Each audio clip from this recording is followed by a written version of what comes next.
Hi boys and girls, I'm excited to be able to see you today. I'm going to read a book to you today. First, I wanted to let you know how much I have missed seeing each one of you. Aaliyah, AJ, AC, Eliza, Elizabeth, Joey and Jonathan, Laurel, Lawson, Meg, Russ, and Vivi. I have missed seeing your faces each morning. I hope you guys have enjoyed this break, not from learning, but maybe you had to be a little more creative with your learning this last week or two. Today, I'm going to read to you a story. The story is titled Saturn for My Birthday by John McGranagan. What do we know about Saturn? Do we know anything about Saturn?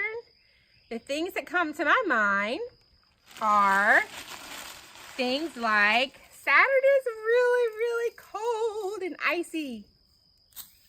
We also know that Saturn has lots of rings. Lots of rings around the planet.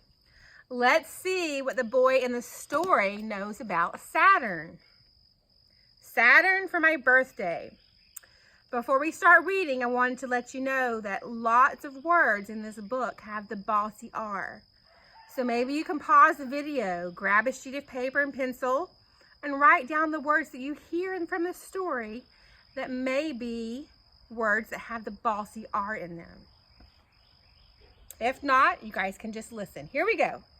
Saturn for my birthday.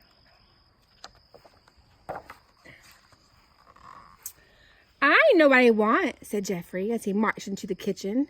But don't worry, Dad. It's not another pet. Good. We have enough animals around here already. So what'll it be? Saturn! Milk squirted out of Dad's nose. The planet? Yeah, Dad, I want Saturn. And don't forget the moons, all 47 of them. I want Saturn for my birthday, with the moons included. But Saturn is millions of miles away, said Dad. I know. That's why you have to order it right away.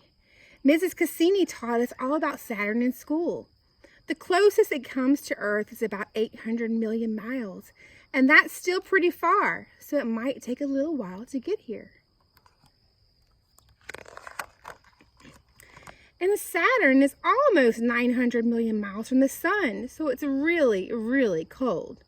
About 200 degrees below zero.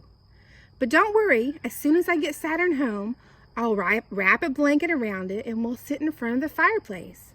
I'll even put a towel underneath in case it has to go melt a little. We'll watch TV, maybe the Science Channel, until it's time for bed.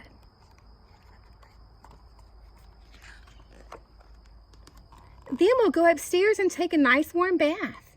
You cannot put Saturn in the tub, Jeffrey. Yes, I can, Dad. Mrs. Cassini said Saturn could float. I'll get in first, and then I'll put Saturn in. I'll clean it up, and I'll wash everywhere, even between the rings, until Saturn's all shiny and yellow. And when it's time for bed, I won't need any more night lights. Saturn's moon will light up my room. I'll put Titan right above my bed since it's the biggest moon. I'll put Pandora next to my toy box, Calypso by my radio, and Janus above the doorway. Atlas will go right next to my globe. Titus will by my fish tank, and I'll put Mimas next to the rock collection. That's a lot of moons. I'll line up all the other moons on my desk. Before going to bed, I'll say goodnight to each one. I'll make up names for the new moons that just have numbers. Really cool names like Orbiter and Royce. And in the morning when I wake up, I'll take Saturn to school. I'll even share Saturn with the other kids. I'll give everyone in my class one of Saturn's rings. That's okay because Mrs. Cassini said Saturn has lots of rings.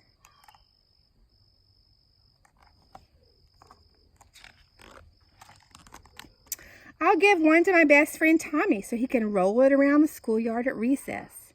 And I'll give one to Kara because she loves to hula hoop.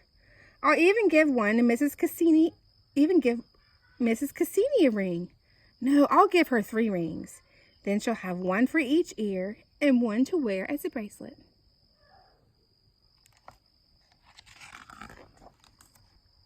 Jeffrey, Saturn is not a toy. It's a planet.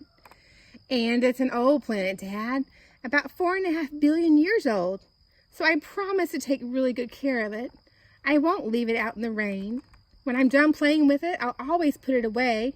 I'll keep Saturn in my room right next to... Wait a minute, Jeffrey. You can't have Saturn. Come on, Dad, please. No. But, Dad, I really, really want it. Why not? Saturn is too big. You mean it won't fit in my room? Exactly.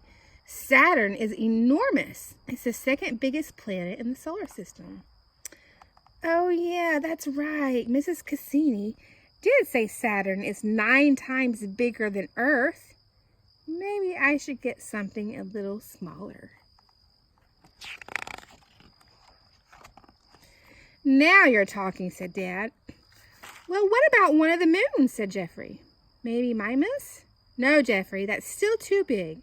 No moons, no planets, no stars. Nothing from outer space.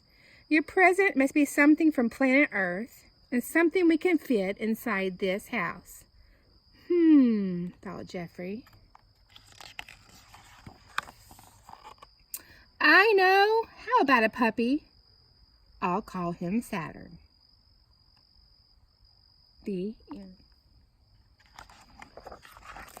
I hope you guys enjoyed this book.